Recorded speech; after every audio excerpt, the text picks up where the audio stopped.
CM Kejriwal से जुड़ी सबसे बड़ी खबर आज की आपको बता देते हैं। दिल्ली के सीएम अरविंद केजरीवाल अभी जेल में ही रहेंगे।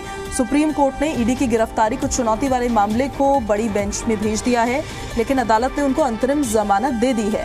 पर सीबीआई वाला मामला क्योंकि हाईकोर्ट में अभी लंबित है, लिहाजा वो जेल से बाहर फिलहाल नहीं निकल पाएंगे। लेकिन एक ऑब्स्टिकल तो देखिए कम हो गया है।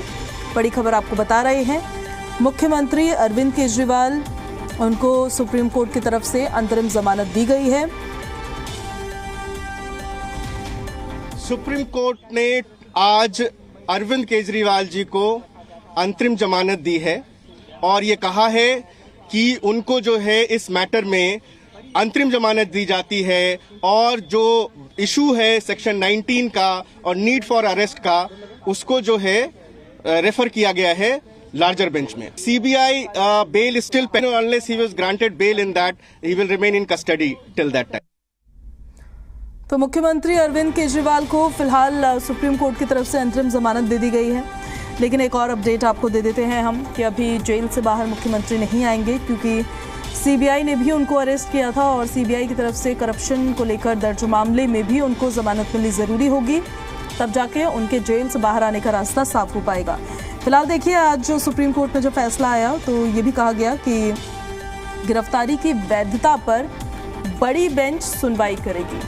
गिरफ्तारी की वैधता को लेकर भी अपनी याचिका में तमाम बातों का जिक्र किया गया था मुख्यमंत्री द्वारा कि नेसेसिटी ऑफ अरेस्ट क्या थी, ज़रूरत क्या थी अरेस्ट करने की, उसको लेके अब बड़ी बेंच सुनवाई करेगी। लेकिन फिलहाल के लिए सुप्रीम कोर्ट से राहत जरूर मिली है मुख्यमंत्री को, यानी कि जो पीएमएलए वाला मैटर है उस मैटर पर मुख्यमंत्री अरविंद केजरीवाल को बेल मिल गई है। तो ईडी की तरफ से जो दर्ज केस था उसमें तो राहत होगी और उस मैटर पर अब कस्टडी में मुख्यमंत्री को रहना नहीं होगा।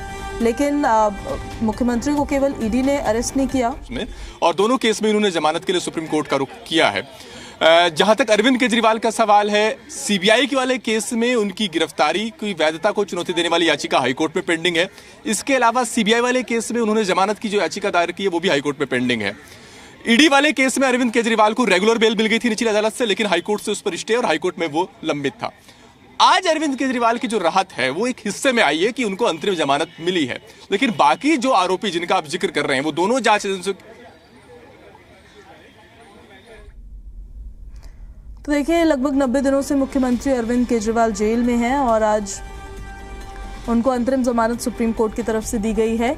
लेकिन उनको पीएमएलए वाले मैटर में अंतरिम जमानत सुप्रीम कोर्ट की तरफ से दी गई है। बड़ी बेंच को ये ट्रांसफ़र किया गया है, ये ग्राउंड जिस पर बड़ी बेंच सुनवाई करेगा कि नेसेसिटी ऑफ अरेस्ट क्या था, ज़रूरत क्या थी अरेस्ट की, यानी कि जो गिरफ्तारी हुई है उसकी वैधता पर सुनवाई बड़ी बेंच की तरफ से की जाएगी। फिलहाल अंतरिम जमानत मुख्यमंत्री अरविंद केजरीवाल को दी गई है सुप्रीम कोर्ट की तरफ से पीएमएलए वाले मैटर पर, यानी कि उनकी गिरफ्तारी गलत है। सेक्शन 19 की कसौटी पर यह केस खरा नहीं उतरता। गिरफ्तारी राजनीति से प्रेरित है, गिरफ्तारी की कोई जरूरत नहीं है। जिन बयानों के आधार पर गिरफ्तारी हुई उनकी क्रेडिबिलिटी खुद सवालों के घेरे में है। शुरुआती चार्जशीट में उनका नाम नहीं है। उन सवालों को एड्रेस करते हुए तो आज सुप्रीम कोर्ट का फैसला नहीं आया है। उन सारे सवालों को तो विस्तृत विचार के लिए सुप्रीम कोर्ट ने बड़ी बेंच को भेज दिया है। कोर्ट में जो आज अंतरिम जमानत मिली है वो सिर्फ इस पहलू पर मिली है कि कोर्ट ने यह कहा कि 90 दिन से ज्यादा दिन तक वो जेल में है। उनकी पर्सनल लिबर्टी के सवाल को मद्देनजर कोर्ट ने अंतरिम जमानत देना बेहतर समझा है। लिहाजा आम आदमी पार्टी इसको भुना सकती है अपने पक्ष में कि ये एक सत्यमेव जयते है, लेकिन जिन बुनियादी सवालों को लेकर